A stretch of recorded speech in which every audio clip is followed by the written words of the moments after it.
اور یہ اللہ کو کچھ بھی مشکل نہیں. اور قیامت کے دن سب لوگ اللہ کے سامنے کھڑے ہوں گے تو غریب پیروکار بڑے بن بیٹھنے والوں سے کہیں گے کہ ہم تو تمہارے پیرو تھے، کیا تم اللہ کا کچھ عذاب ہم پر سے دفع کر سکتے ہو؟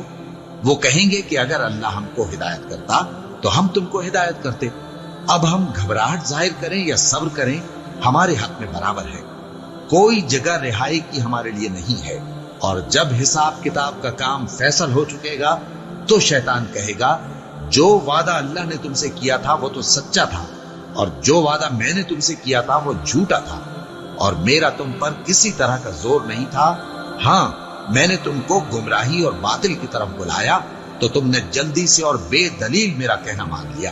تو آج مجھے ملامت نہ کرو، اپنے آپ ہی کو ملامت کرو. نہ میں تمہاری فریاد رسی کر سکتا ہوں اور نہ تم میری فریاد رسی کر سکتے ہو. میں اس بات سے انکار کرتا ہوں کہ تم پہلے مجھے شریک بناتے تھے.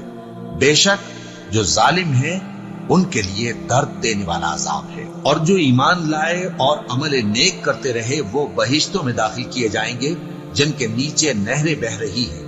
اپنے پروردگار کے حکم سے وہ ہمیشہ ان میں رہیں گے. وہاں وہ ہر ملاقات پر ایک دوسرے کو سلام کہیں گے. کیا تم نے نہیں دیکھا کہ اللہ نے کلمہ طیبہ کی کیسی مثال بیان فرمائی ہے؟ وہ ایسی ہے جیسے پاکیزہ درخت جس کی جڑ مضبوط ہو اور شاخیں آسمان میں پھیلی. وہ اپنے پروردگار کے حکم سے ہر موقع پر پھل لاتا ہو. اور اللہ لوگوں کے لیے مثالیں بیان فرماتا ہے تاکہ وہ نصیحت حاصل کریں. اور ناپاک بات یعنی غلط عقیدے کی مثال ناپاک درخت کی سی ہے کہ وہ زمین کے اوپر ہی سے اکھیڑ کر پھینک دیا جائے، اس کو ذرا بھی قرار و ثبات نہیں. اللہ مومنوں کے دلوں کو صحیح اور پکی بات سے دنیا کی زندگی میں بھی مضبوط رکھتا ہے اور آخرت میں بھی رکھے گا. اور اللہ بے انصافوں کو گمراہ کر دیتا ہے اور اللہ جو چاہتا ہے کرتا ہے. کیا تم نے ان لوگوں کو نہیں دیکھا جنہوں نے اللہ کے احسان کو ناشکری سے بدل دیا اور اپنی قوم کو تباہی کے گھر میں لا اتارا، یعنی دوزخ میں، کہ سب ناشکرے اس میں داخل ہوں گے اور وہ برا ٹھکانہ ہے. اور ان لوگوں نے اللہ کے شریک مقرر کیے کہ لوگوں کو اس کے رستے سے گمراہ کریں.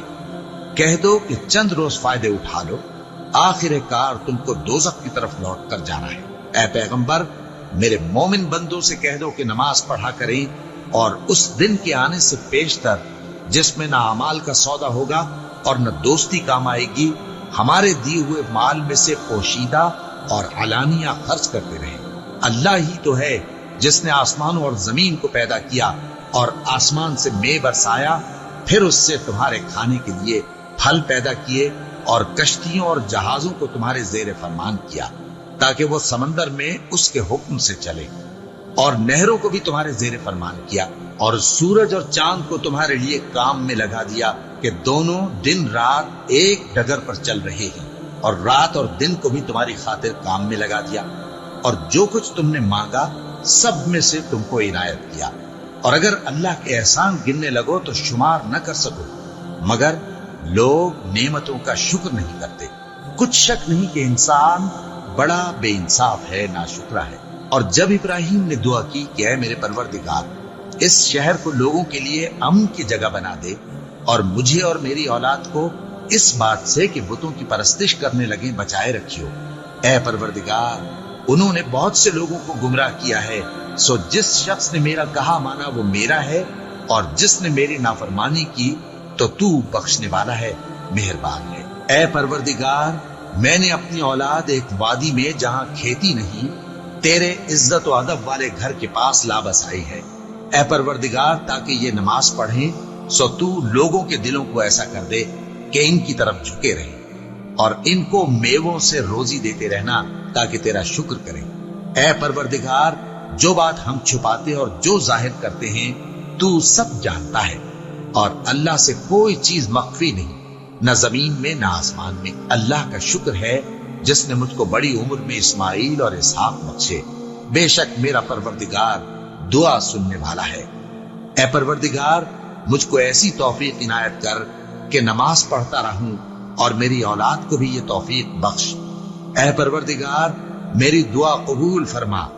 اے پروردگار، حساب کتاب کے دن میری اور میرے ماں باپ کی اور مومنوں کی مغفرت کیجو۔ اور مومنوں یہ نہ سمجھنا کہ یہ ظالم جو کام کر رہے ہیں اللہ ان سے بے خبر ہے، وہ ان کو اس دن تک مہلت دے رہا ہے جبکہ دہشت کے سبب آنکھیں پھٹی کی پھٹی رہ جائیں گی اور لوگ سر اٹھائے ہوئے میدان قیامت کی طرف دوڑ رہے ہوں گے، ان کی نگاہیں خود اپنی طرف لوٹ نہ سکیں گے اور ان کے دل مارے خوف کے ہوا ہو رہے ہوں گے۔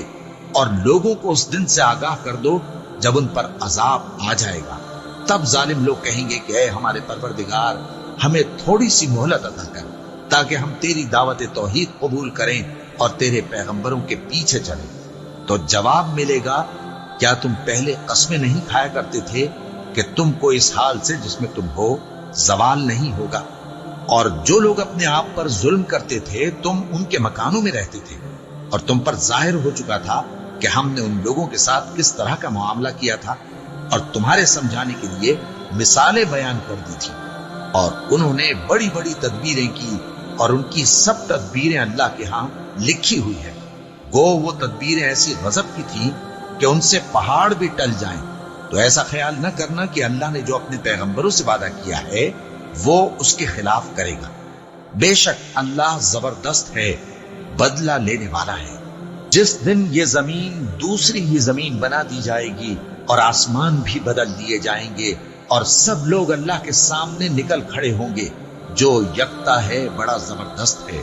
اور اس دن تم گناہگاروں کو دیکھو گے کہ زنجیروں میں جکڑے ہوئے ہیں، ان کے کرتے تارپول کے ہوں گے اور ان کے چہروں کو آگ لپٹ رہی ہوگی، کہ اس لیے کہ اللہ ہر شخص کو اس کے اعمال کا بدلہ دے۔ بے شک اللہ جلد حساب لینے والا ہے۔